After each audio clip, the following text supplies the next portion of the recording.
I'm Carol Cohn, and welcome to Purpose 360, the podcast that unlocks the power of purpose to ignite business and social impact. How do you move on in your life from a catastrophic injury? Returning to Purpose 360 is Geralyn Ritter. You might recall our stirring conversation about a year ago about her miraculous recovery from the horrific train derailment of Amtrak 188 on May 12, 2015. Geralyn was not expected to survive. Yet, through the love of her family, through her friends, through her fierce determination and her bravery, through her fight with constant pain, but also her support from her employer. She had been at Merck for over 12 years, most recently president of the Merck Foundation and SVP and corporate secretary. So she fought.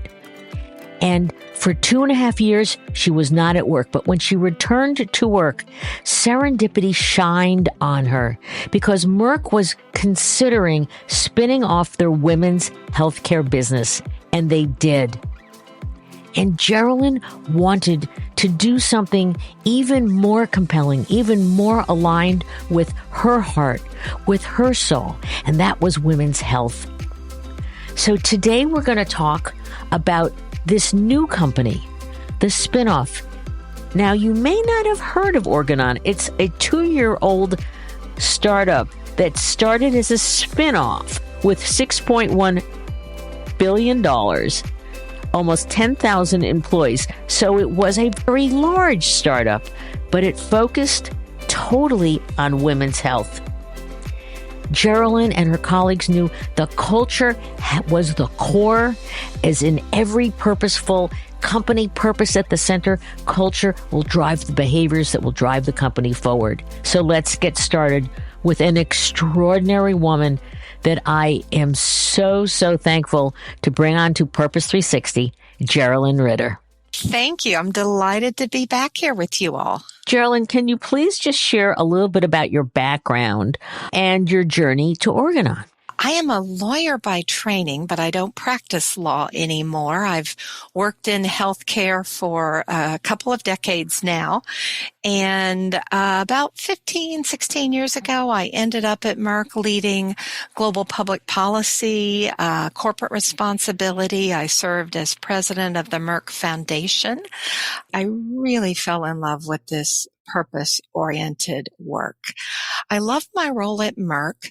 While I was there, and this goes back about 8 years, I unfortunately was in a catastrophic train derailment on an ordinary business trip, coming back from Washington, D.C. to New Jersey. I very nearly lost my life, and I was on total disability for almost 2.5 years. I mention that only because after 2.5 years, when I finally was able to restart my career, rejoin the workforce, I had the opportunity to do a lot of thinking about how I wanted to spend my time. I was so grateful to have survived the accident, to have survived with my mental faculties intact. And I had friends that asked me, why are you going back to corporate life? After all you've been through, it really did make me think about it. I thought, I'm not done yet. And I'm not going to let, Amtrak decide when my career is over. And I believe in what we do. And I also promised myself that the day that stopped being true, that I didn't believe I was having an impact going into the office every day, would be the day that I did something else with my time. So I made that decision. I went back to Merck. I so appreciate the character of that company that they waited for me for 2.5 years. And then shortly thereafter, Merck made a really exciting decision. And it was born out of really their success in oncology and in vaccines and other areas of medicine. And they recognized that the women's health portfolio wasn't getting the time, wasn't getting the investment, the attention that it needed, not just to make these products more widely available, but to really serve the needs of women that are out there. And so they took the decision to spin out women's health and a couple other product lines, biosimilars, our established brands, and form a completely independent company. And I kind of joke sometimes that we got to be a startup at scale, right? Because from day one, we were, spun out from Merck as a brand new company. We had to build a brand new board of directors.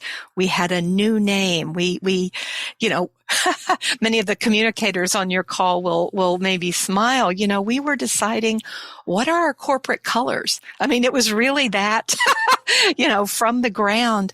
But at the same time, we had this established portfolio. We were selling into 140 countries. We had multi-billion-dollar market cap. And so, we got to think about impact from day one as well. One thing I want to go back before we talk all about Organon, and that is that for our listeners, you are the mother of Merck for Mothers. So can you briefly just share what Merck for Mothers was? Because it was just extraordinary. It is extraordinary. It really is. And Merck for Mothers, the experience there was one of the things that made me so excited to raise my hand and say I wanted to jump into the work at Organon. Because there again, we started with a blank slate. We were given a challenge. What is something big that Merck can do? No real guidance on therapeutic area. And we spent a lot of time thinking about what are the biggest challenges out there.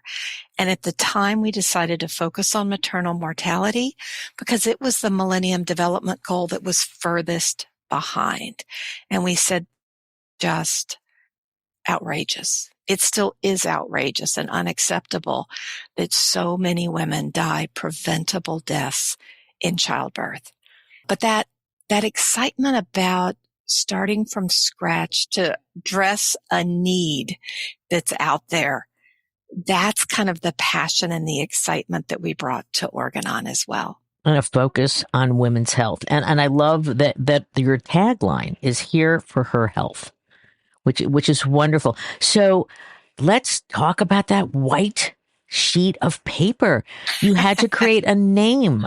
What does Organon mean? So it's interesting because Organon was a shining star in European pharma. They were an innovator in some of the very first contraceptives ever discovered. That company was bought by Schering-Plough. Schering-Plough ultimately merged with Merck. And so as Merck was deciding, fast forward about a decade, to spin out women's health as an independent company, they thought, well, we can come up with something completely brand new, or we can build on literally a century of experience in the business and a century of relationships and expertise and that legacy. And so we are a new company, new logo, new leadership, but they reached back and kind of revived, if you will, the Organon name because it really means something in women's health. And that's what a great purpose is. It goes back to that heritage. It finds that distinct differentiation that is authentic. And then it pulls it forward into how do we scale? How do we take our brilliance today and tomorrow? I would love you to talk about your board because you have 9 women on your board. I'd be happy to. And that was another cool thing about getting to launch this company as a spinoff. Because most corporate boards, as you know very well, directors come up, they retire maybe one every other year, and director refreshment is a very slow process. And I think that's one of the reasons that it's taking so long to diversify corporate boards, especially in the U.S. The average age of board members has been going up, so people are staying on boards even longer. But with Organon, we had to put in place an entirely new board, again, all at once. So we had the opportunity to really do that skills matrix and say, okay, what are the key skills we need to manage and help guide this brand new company? We knew we needed scientific expertise. We needed public health expertise around women's health. Of course, you need the things like financial expertise. We didn't set out to have a certain ratio of men versus women. We set out to build a diverse board, of course.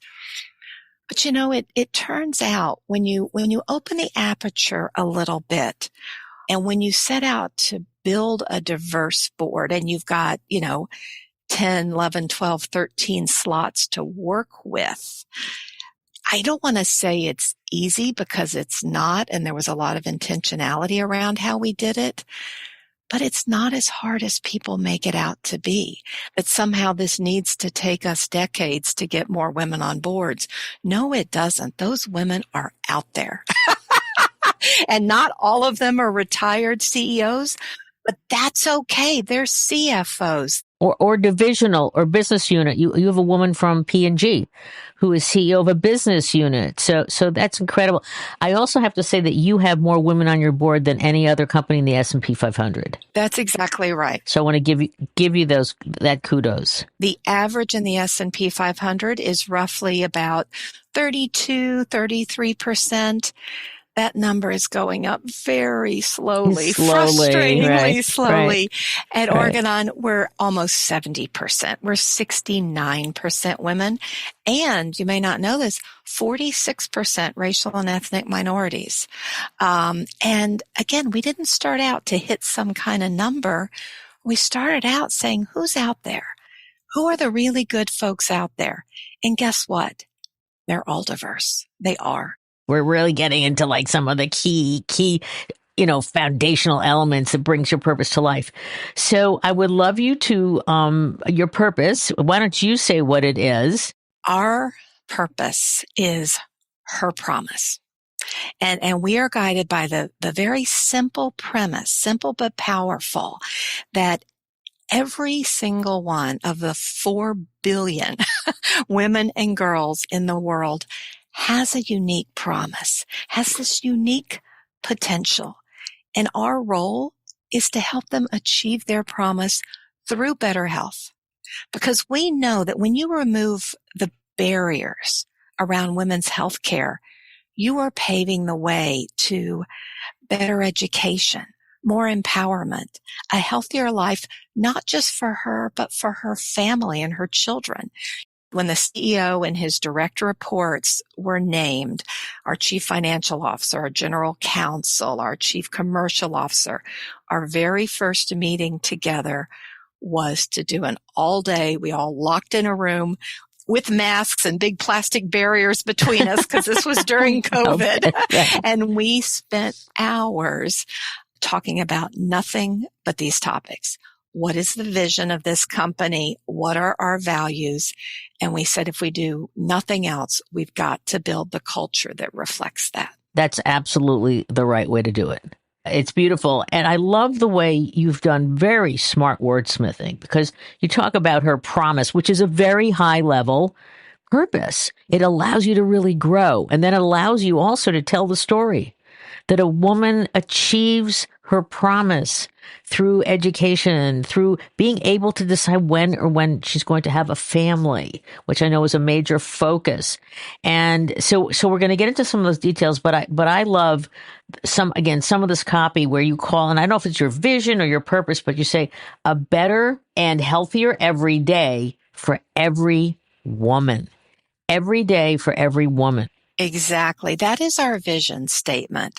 And that statement, a better and healthier every day, not just when you're a teenager, not just when you're trying to get pregnant or trying to not get pregnant, but a better and healthier every day for every woman. And the point about Every Woman is, of course, our ambition to be global and to serve women around the world. Let's talk a little bit about your values, because you talked very much about culture, that you got all the senior leadership in a room and you duked it out in terms of, what is our purpose and our vision. The values are very cool. From be real to own it, rise together, keep moving, bring your fire. I love that one. That's my favorite one. Yeah, you're so fiery. And we all belong.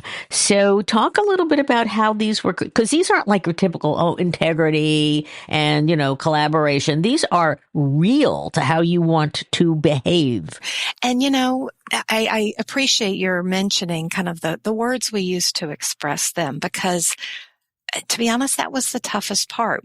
It can't be this list of here's 20 rules of behavior. Right, yeah. No one's going to remember them. But it was a lot of fun to say, okay, instead of saying we value collaboration, we rise together. Instead of saying we value passion and we want you to be enthusiastic about work, bring your fire. The values have resonated. I guarantee you that the vast majority of Organon employees can tick them off. And that's exactly, tick them off and list them. And that's exactly what we wanted. I would also like to get into the area of innovation, because when I read the website, innovation is everywhere. I mean, it seems to be something, you're seeking new partners, you're seeking perhaps new, you said devices or medicines or things like that. So innovation, it seems to be core to your reason for being. So can you explain what's that doing to operating that company and to bringing more health care to women? It's a great question because it's just so important. And our focus is absolutely around women's health. And, there are so many conditions, sadly, that uniquely or disproportionately affect women where there has been no innovation. Think of things like conditions like endometriosis affects a tremendous number of women around the world, often misdiagnosed, way underdiagnosed, and there have been almost very little innovation for decades. Preterm labor, sadly, scary condition, affects millions of women and babies. There's been nothing approved as effective for preterm labor. There are so many areas of women's health, or as I like to say, the health of women, right, that have been underinvested in.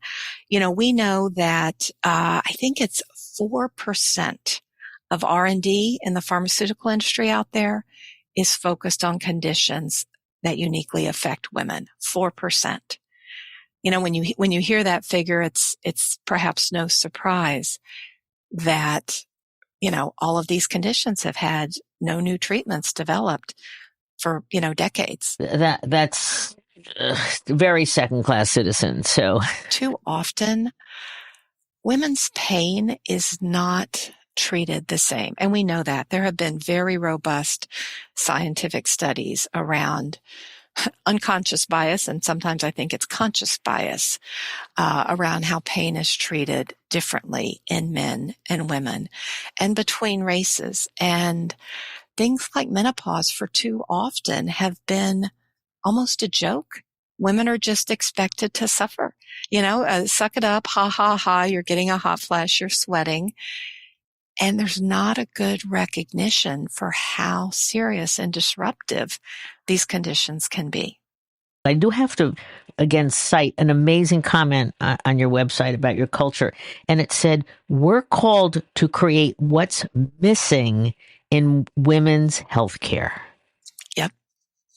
Exactly. Yeah. I mean, talk about bring your purpose, like bring your fire to find what's missing. It's great. And what's missing is not always a new drug or a new device or a new compound. Sometimes it's education. Sometimes it's advocacy. Sometimes it's funding to support access. We started out by really listening to the communities that we knew were particularly vulnerable, that had particular needs, and that we seek to serve. Again, another incredible way of creating a company that's built to last. And especially with your focus. And I know you've got this extraordinary initiative, the Her Promise initiative, that is to reduce 120 million unplanned pregnancies by 2030. So I'd love you to explain Her Promise, and then is there advocacy as part of that? Absolutely. Happy to do it. And to jump to the end, advocacy is absolutely a part of it, but it is more than advocacy. So women, very often young women, teenage girls, are getting pregnant. And for some, maybe an unintended pregnancy is a cause of joy, a pleasant surprise. But all too often, the woman's not ready. Her partner isn't ready. If she's very young, her body isn't ready. She's not financially, emotionally ready. And the tragedy there is that I talked about this generational impact. We know she is far less likely to finish school. She's far less likely to stay in the workforce, and her children are far less likely as well. And so, we said, we've got to do something. We can do something, and we're going to do something. So we set out that goal. We said, okay, we can make this product available essentially at cost, barely above cost. So it's a sustainable program. This is not just a product donation.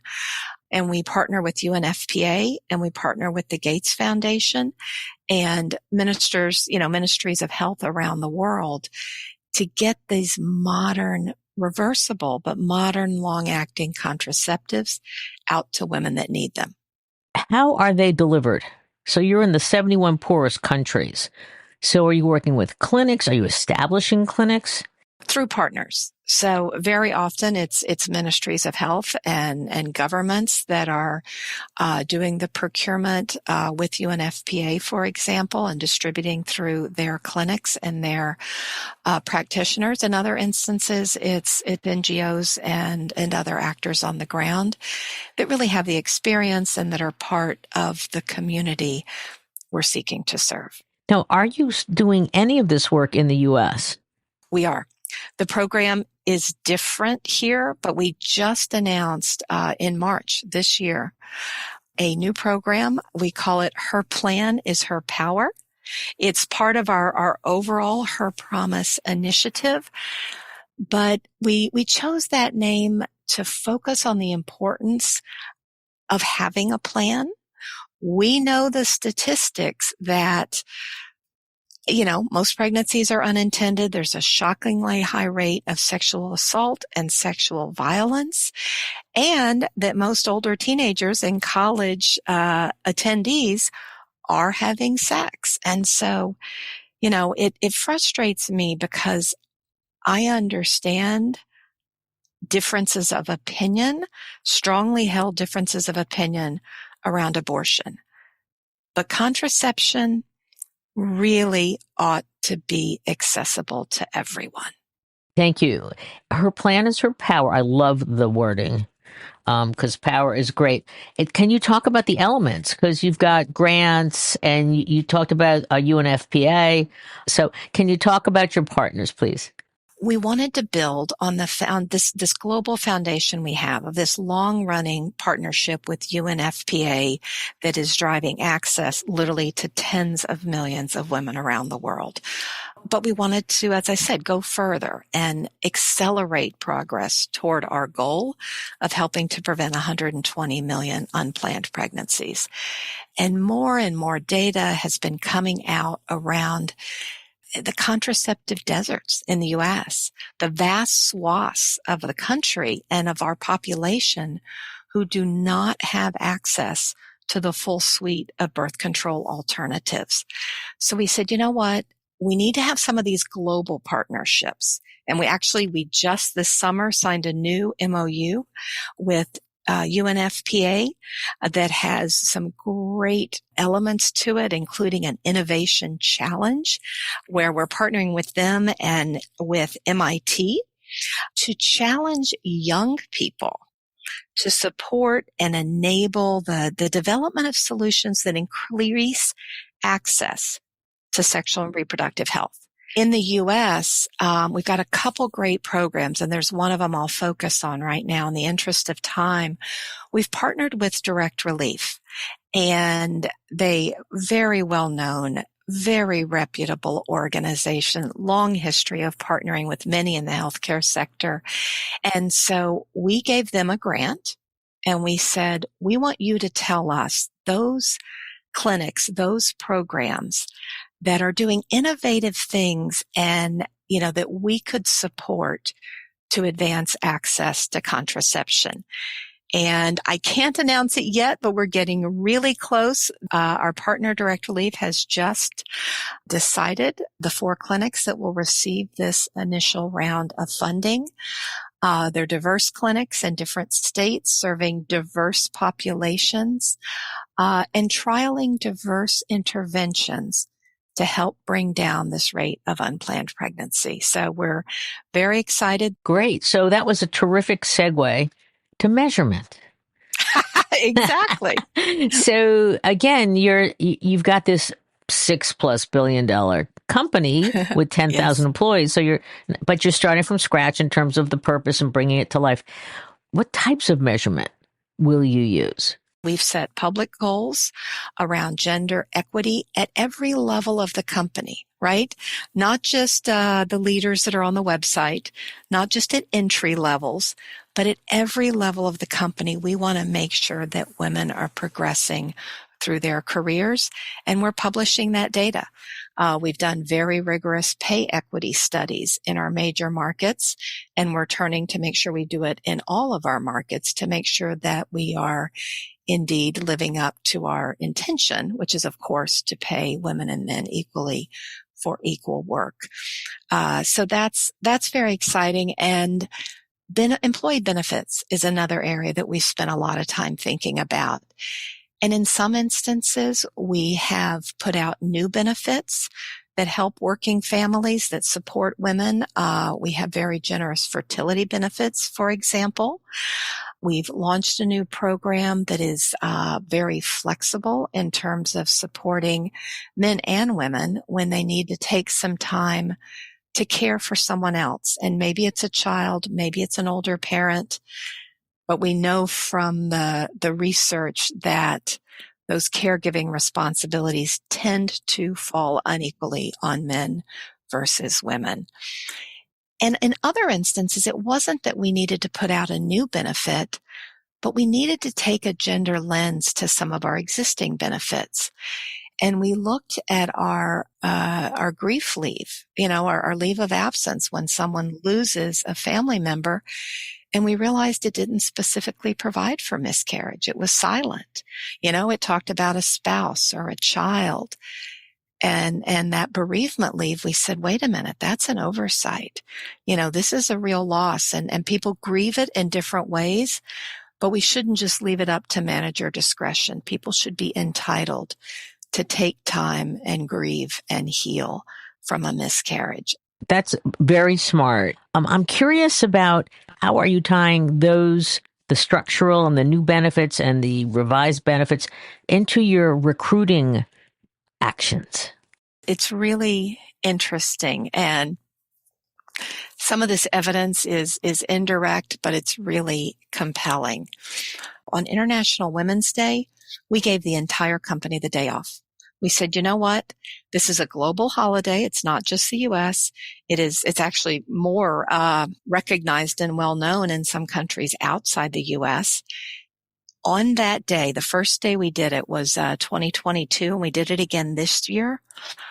Searches to our careers job page spiked like you wouldn't believe. Went up, I'm going to forget the statistic, but something like 3,000%. Wow.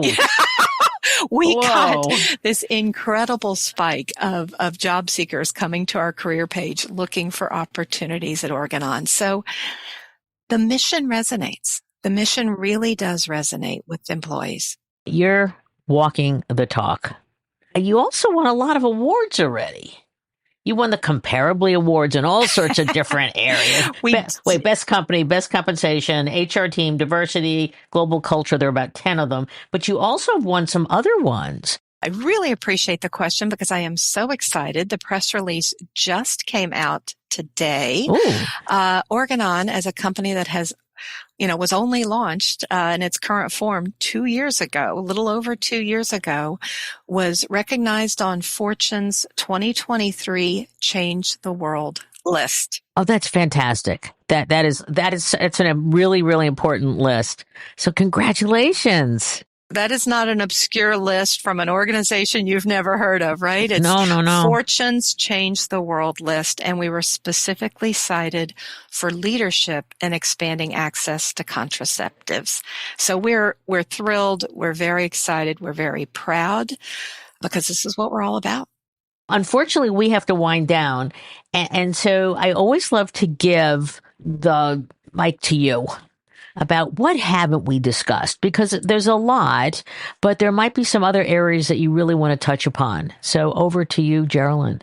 I think I will close with just to reiterate the value of listening to the communities we want to serve. And I know that should go without saying, and we always intend to do that. But when we get busy and we've got all this data, the temptation to think, oh, we know, we'll launch a program that does this and we'll go help those people. And the intention is good. The intention is pure, but community-led, community-informed approaches, community-led communications, community spokespeople are so important. I just can't overemphasize this. What other one or two other insights would you like to share if somebody gets the opportunity to truly start from scratch at billions of dollars and thousands of employees, or not, or a little bit smaller? The exciting thing about that is the opportunity to be really entrepreneurial. And every big company that I know, including great ones, struggles with the issue of how do we make sure that as we grow, we don't get too bureaucratic. We don't get too stuck in our ways. We don't make change so difficult that people just don't want to try. And so that entrepreneurial mindset of, you know what? Let's just try it. Obviously, if it's ethical and legal, but let's give it a shot. And, we might learn something. So I want to just do one more thing, which is in 5 years. Now you've accomplished so much in 2, but in 5 years, let's say we're at 2030, which is somewhere close to that. It's about 6 or 7. But where do you wish, or where do you hope Organon's going to be? I'm going to go back to your original comment around innovation. I think we know there are such incredible gaps in women's health that I hope we can continue to build our pipeline with innovative new medicines, devices that meet those unmet needs of women. That is our core business. That is how we can have the greatest impact on women's health. And then secondly, I hope that our access programs, I hope we meet those goals early. I'm not going to sit here in 2023 and move the goalposts yet, but we have a goal to help prevent 120 million unplanned pregnancies by 2030. And if I'm worried about meeting that goal in 2029, I'm going to be disappointed. I would love to see us dust it earlier than that. And I think it can be done. With the right kind of outreach and education, I think it can be done. I read you're 50% of the way there almost. That's exactly right. That's exactly right. And this is an area where we can get really good data, because, we of course track very carefully and know how many of these long-acting reversible contraceptives are actually used by women. there's pretty well recognized methodology around the number of unplanned pregnancies that could be avoided. And I'm even hopeful we can get there earlier. Well, knowing you with your incredible intentionality, your just unending smarts and energy and ability to collaborate, you will get there. I know I'm going to see that press release very early.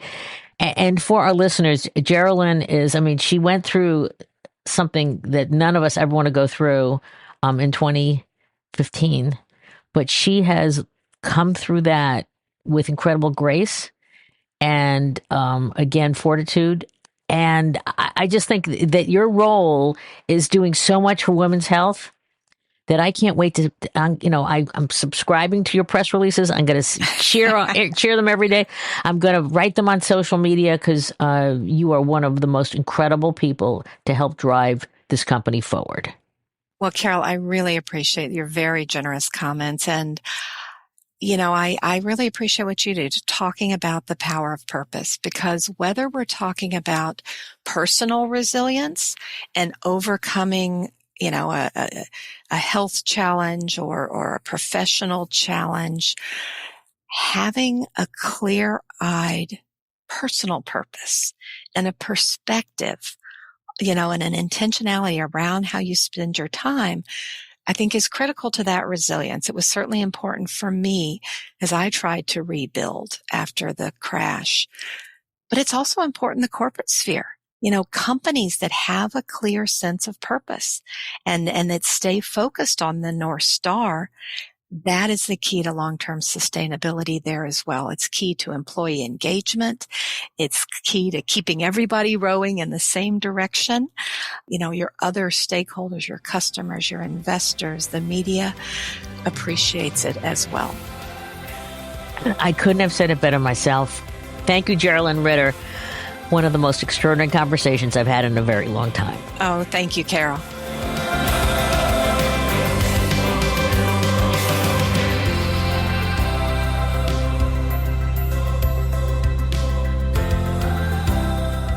This podcast was brought to you by some amazing people, and I'd love to thank them. Ann Hundertmark and Kristen Kenny at Carol Cone on Purpose, Pete Wright and Andy Nelson, our crack production team at True Story FM, and you, our listener. Please rate and rank us, because we really want to be as high as possible as one of the top business podcasts available, so that we can continue exploring together the importance and the activation of authentic purpose. Thanks so much for listening.